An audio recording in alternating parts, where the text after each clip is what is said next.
Ein zweiter Grundsatz, wenn es um Musikvideos, Budgets geht, ist auch etwas, was ich andauernd sehe, und zwar ein bisschen der Denkfehler, oder ich müsst euch einfach vorstellen, ein grösseres Musikvideobudget bedeutet nicht automatisch mehr Views auf YouTube. Ich glaube, es gibt bei ganz vielen Künstlern teilweise den Placebo-Effekt, der im Kopf passiert, dass wenn du ein krasseres Musikvideo hast, sprich viel mehr Geld ausgibst für das Musikvideo, dass du auch mehr Views bekommst auf YouTube.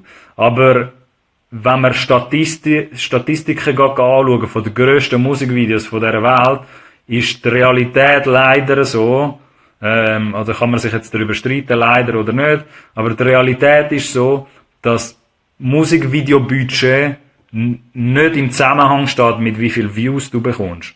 Weil die Wahrheit, oder das ist halt eher so ein bisschen Fantasie, die irgendwann einmal entstanden ist, weil die Wahrheit ist halt dort eher, dass der Song selber und die Stärke vom Song meistens entscheidet, wie viel Views du generierst.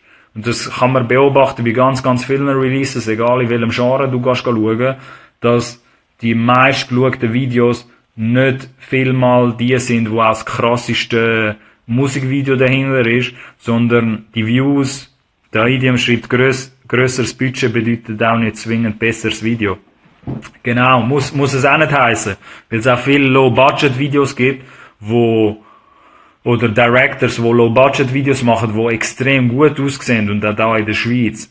Von dem her, denken dort nicht so fest an die Verbindung, dass, sobald ich jetzt Geld habe oder mir da jetzt ein super krasses Musikvideo finanzieren kann, dass man das auch alles verprassen soll oder alles ausgeben soll, weil das bedeutet einfach faktisch nicht, dass du mehr Views wegen dem generierst. Auch dort, wie bei der Produktion vorher, ist es halt wichtig, dass man sich erstmal anschaut, ist der Song mega gut, ist der Song solide und hat man Bock, den immer und immer wieder zu hören.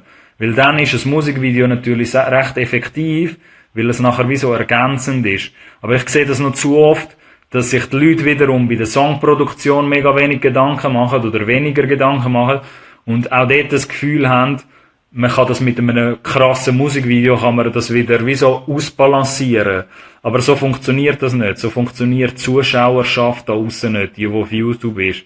Die Realität sieht wirklich so aus, dass ein geiler Song mit einem relativ schlechten oder Standard Musikvideo mehr auslösen kann als ein schlechter Song mit einem bombastischen Musikvideo. Das heisst nicht, dass ein Musikvideo nicht mega wichtig ist.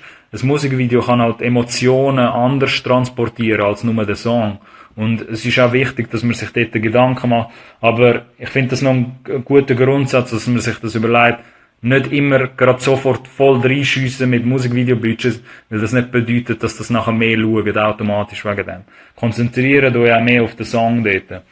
Und ein weiterer Budgetgrundsatz, wenn es um Musikvideos geht, wo ich auch ganz gerne den Leuten sage, wenn es dann um so Beratungsaufträge geht, wo mich Leute zuholen und finden, hey, schau, wir machen halt noch das Musikvideo auf YouTube und so, was haltest du von dieser Release-Strategie? Wenn es um Release-Budgets dann in diesem Aspekt geht, tun lieber nicht ein grosses Budget auf ein Video setzen, sondern verteilt euer gesamtes Budget, das ihr habt, auf 2, 3 oder 4 Videos. Sprich, anstatt dass ihr ein hure heftiges Video macht und dort halt alles ausgebt, tun das Budget lieber stretchen, das Geld, das ihr habt, dass ihr das vielleicht für 4 Videos könnt machen oder für 3. Vielleicht könnt ihr auch einen Deal machen mit einem Videodirector oder mit einem Filmer, dass die Person auch eben sowieso einen Mengenrabatt sozusagen, würde ich jetzt ein bisschen böse sagen, dass man halt sagt, ey, ich möchte, dass du meine nächsten 3 Videos machst, und anstatt dass du halt nachher nur all deine Pferde auf Eis setzt, hast du halt auch viel, viel mehr Content. Also was dann automatisch passieren wird, wenn du halt dein Budget besser verteilst auf mehrere Videos, ist, dass dein Risiko viel, viel kleiner ist und dass du auch viel, viel mehr Videocontent hast, wo du kannst kommunizieren für die Zukunft.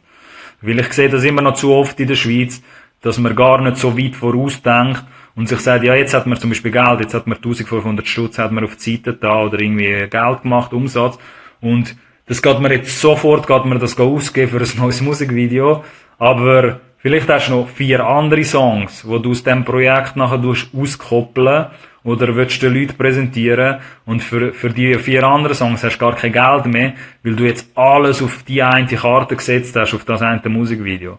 Das sehe ich noch sehr, sehr oft, dass das passiert. Darum, dort halt mehr so der Budgetgrundsatz, verteilen das.